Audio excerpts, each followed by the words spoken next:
அன்னை தமிழருக்கு முதல் வணக்கம். என் ஆருயிரான தலைவர் தளபதி அவர்களுக்கு உயிர் வணக்கம்.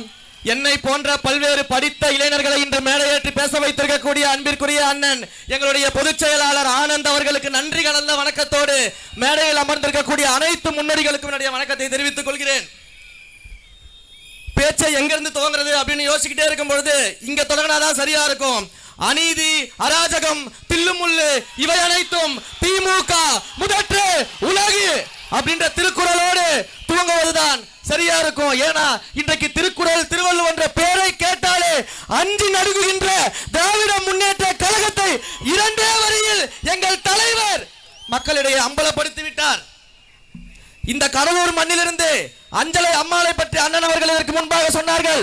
அந்த அஞ்சலை அம்மாள் அவர்கள் இந்த தேசத்திற்காக மகாத்மா காந்தி அவர்களுடைய வழியில எத்தனையோ சிறையை அனுபவித்தவர், எத்தனையோ முறை சிறைக்கு சென்றவர். தான் வயிற்றில் பிள்ளையை வைத்திருக்கும் பொழுது சிறையிலிருந்து பரோலில் வந்து அந்த பிள்ளையை பெற்றுவிட்டு வெறும் 15 நாட்கள்ல மீண்டும் சிறைக்கு சென்ற ஒரு மாபெரும் போராளியை நம்முடைய கொள்கை தலைவராக இந்த கடலூர் மண் நமக்கு கொடுத்திருக்கிறது.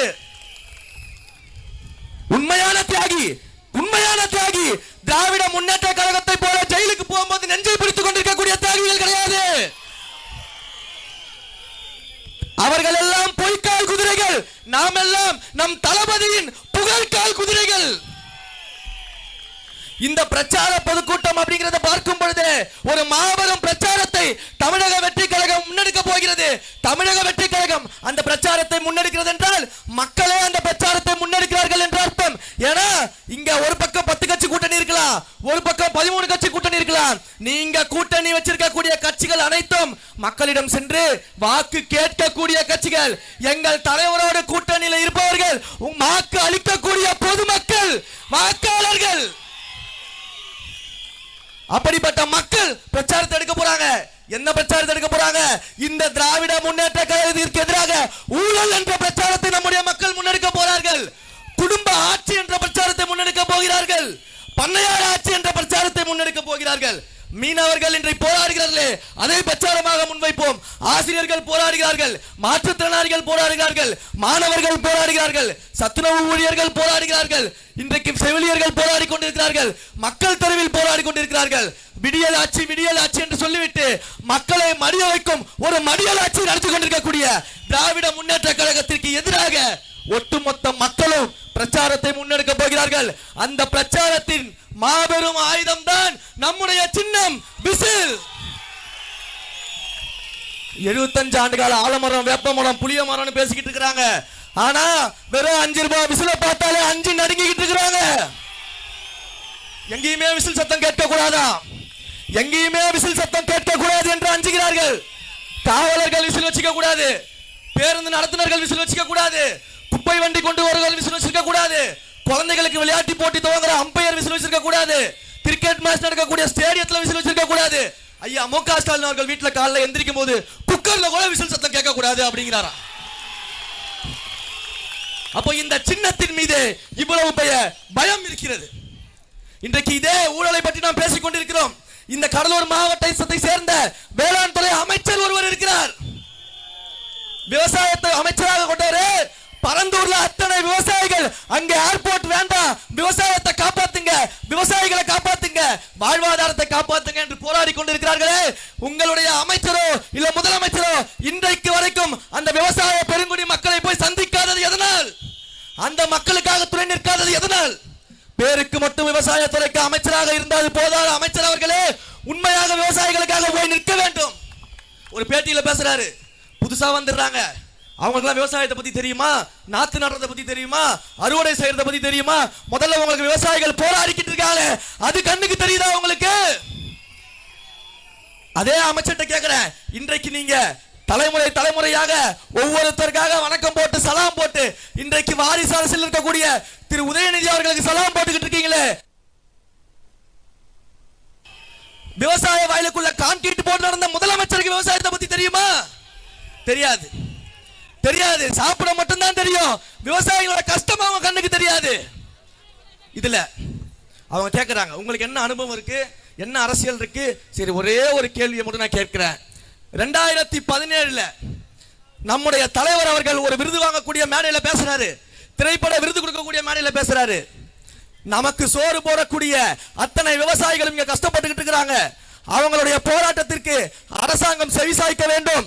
இன்றைக்கு நாடு வல்லரசாவதை விட விவசாயிகள் வாழக்கூடிய நல்ல அரசாங்கம் மாற வேண்டும் என்று தலைவர் பேசுறார். அன்னைக்கு ஒரு நடிகராக இருக்கும் பொழுது அதே 2017 உங்களுடைய மன்னராட்சி வாரிசு இளவரசர் உதயநிதி அவர்கள் என்ன பண்ணிக்கிட்டு இருந்தாரு? லாலா கட சாந்தி அப்படின்னு நடிச்சுக்கிட்டு இருந்தாரு. இதுதான் அரசியல். எங்கள் தலைவர் நடிகராக இருக்கும் பொழுது மக்களோடு நின்றால், அரசியல் தலைவராக வந்த பிறகும் மக்களோடு நிற்கிறார். இன்னும் 100 ஆண்டு காலம் சென்றாலும் அவர் மக்களோடு தான் நிற்பார். அதில் எந்த விதமான மாற்று கருத்தும் கிடையாது. இதே கடலூர் அமைச்சரை பத்தி விசாரிச்சுக்கிட்டே இருக்கும் பொழுது அவரை நினைச்ச உடனே ஒரே ஒரு படத்தில் வர நகைச்சுவை காட்சி தான் எனக்கு ஞாபகம் வந்தது. அதான் கையோட பிரிண்ட் போட்டு கொண்டாந்துட்டேன். அவரை நினைத்த உடனே எனக்கு ஒரே ஒரு நகைச்சுவை காட்சி தான், நம்ம எல்லாரும் பார்த்திருப்போம். ஐயா செந்தில் அவர்கள் ஒரு படத்துல நான் மலையை அப்படியே பெயர்த்து தூக்கி வேற இடத்துல வைக்க போறேன் நகைச்சுவை பண்ணியிருப்பாரு. இந்த காட்சிக்கும் இங்க கடலூர் மாவட்டத்தில் இருக்க அமைச்சருக்கு என்ன வித்தியாசம்? ஒரே வித்தியாசம், செந்தில எவ்வளவு செய்ய முடியல, அமைச்சர் செஞ்சுட்டாரு. என்ன செஞ்சாரு? இந்த கடலூர்ல மக்கள் அதிகம் புழங்கக்கூடிய மத்தியில பேருந்து நிலையம் அமைக்கிறதுக்கு மக்கள் கேட்டா அது அப்படியே கொண்டு போய் அவருடைய குறிஞ்சிப்பாடி தொகுதியில வச்சுட்டாரு. அன்றாடம் தினசரி மாணவர்கள் பெண்கள் பல கிலோமீட்டருக்கு வேற வேற ஊர்ல இருந்து பஸ் பிடிச்சி சேலாட்டோவை பிடிச்சி கடலூர் சென்டருக்கு வர வேண்டியதா இருக்குது. அந்த மக்களுக்காக பேருந்து நிலையம் கேட்டா இவர் அப்படியே பெயர்த்து கொண்டு போய் அவருடைய தொகுதியில வச்சுட்டாரு. ஏன் அப்படி வச்சாரு? அந்த பஸ் ஸ்டாண்டை சுத்தி இருக்கிறது பூராவே ஐயாவுடைய இடமா. அப்ப எந்த இடத்துல பேருந்து நிலையம் வந்துச்சுன்னா, எந்த இடத்துல விமான நிலையம் வந்துச்சுன்னா, இந்த ஆட்சி அதிகாரத்தை பயன்படுத்தி மக்களை சுரண்ட முடியும் என்று ஒரு சுரண்டல் ஆட்சி நடத்தி கொண்டிருக்கக்கூடிய இந்த திராவிட முன்னேற்ற கழக அரசை வீட்டுக்கு அனுப்புவதுதான் நம்முடைய முதல் வேலை. நேரம் குறைவா இருக்கிறதுனால விரைவாகவே முடிச்சிடுறேன். இந்த விசில் சின்னம் விசில பார்த்தா யாருக்கு பயம் வரும்? போலீஸ் விசில் அடிச்சா திருடனுக்கு பயம் வரும். தமிழக வெற்றி கழகம் விசில் அடிச்சா திமுகவுக்கு பயம் வரும். காலையில என்ன சொல்றாங்க? வீட்டு வாசல்ல குப்பை வண்டிக்காரங்க கொண்டு வர விசிலா இது? கண்டிப்பா சொல்றேன், இது குப்பை வண்டியில குப்பையை அள்ளி கொண்டு போகக்கூடிய நம்முடைய தூய்மை பணியாளர்கள் அடிக்கக்கூடிய விசில் தான். ஆனா மக்கள் என்ன பண்ணுவாங்க? 5 வருஷமா வீட்டுக்குள்ள இருந்த திமுக என்ற குப்பையை மூட்டை கட்டி தெருவுக்கு கொண்டு வந்து 2026ல விசில் அடிச்சு வெளியே கொண்டு போயிடுவாங்க. இதான் நடந்துகிட்டு இருக்குது. உடனே இதெல்லாம் நம்ம கேள்வி கேட்டா முதலமைச்சர் ரேம்ப் வாக் பண்ண ஆரம்பிச்சிருவாரு. நம்ம தலைவர் திரைத்துறையிலிருந்து வந்த அரசியல் தலைவராக மாபெரும் ஆளுமையாக உருவாயிட்டாரு. ஆனா முதலமைச்சர் பாவம், முதலமைச்சர் மறந்து நடிகரா மாறிக்கிட்டு இருக்கிறாரு. மாபெரும் நடிகர் ஆயிட்டாரு. எங்களுடைய தலைவர் ரேம்ப் வாக் வந்தாருன்னா சும்மா அழகர் இறங்கி ஆத்துல வர மாதிரி ஜெகஜோதியா இருக்கும். பாவம் முதலமைச்சர் இறங்கி நடந்து வர.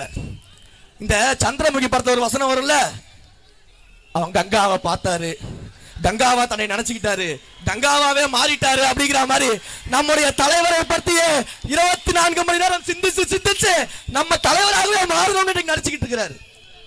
அதுலயும் நம்முடைய தோழர்கள்லாம் துண்டு தூக்கி போட்டு மாலை தூக்கி போட்டு நம்ம தலைவர் அதை அழகா வாங்கி எடுத்துக்கிட்டாரு, அவங்களுக்கு போட்டு விட்டாரு. பாவம் அண்ணன் மு க ஸ்டாலின் அவர்கள் மேல அவங்க சொந்த கட்சிக்காரங்களுக்கு என்ன கோபம் தெரியல, துண்டை எல்லாம் பந்து போல மறிச்சு சடால் அடிக்க ஆரம்பிச்சிட்டாங்க.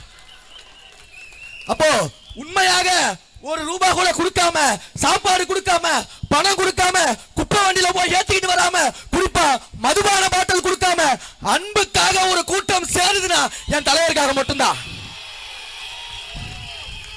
₹200 கொடுத்து கூட்டிட்டு வந்தா இப்படிதான் நடக்கும்.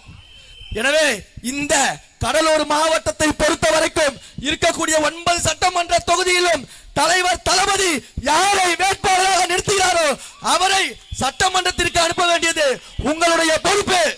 உங்கள் அனைவருக்கும் தேவையானதை வீடு தேடி கொண்டு வருவது எங்களுடைய பொறுப்பு என்பதை சொல்லிக்கொண்டு, எல்லாரும் வைக்கக்கூடிய விமர்சனம் சின்ன பசங்களை வச்சு எப்படி அரசியல் பண்ணுவாங்க, சின்ன பசங்களை வச்சு அப்படி ஆட்சி நடத்துவாங்க அப்படின்னு கேட்கிறாங்களே, பதில் சொல்லுங்க. இந்த சின்ன பசங்க 2026 தேர்தலில் உங்கள் ஆட்சிக்கு முடிவுரை எழுதி எங்கள் தலைவரின் நல்லாட்சிக்கு துவக்க உரை எழுதுவோம். எத்தனை அதட்டல்கள், உருட்டல்கள், மிரட்டல்கள் வந்தாலும் அஞ்ச மாட்டோம். தேர்தல் களத்தில் திமுகவின் கதை முடிக்காமல் ஓய மாட்டோம். வாழ்க தளபதி, வாழ்க தளபதி, வாழ்க தளபதி.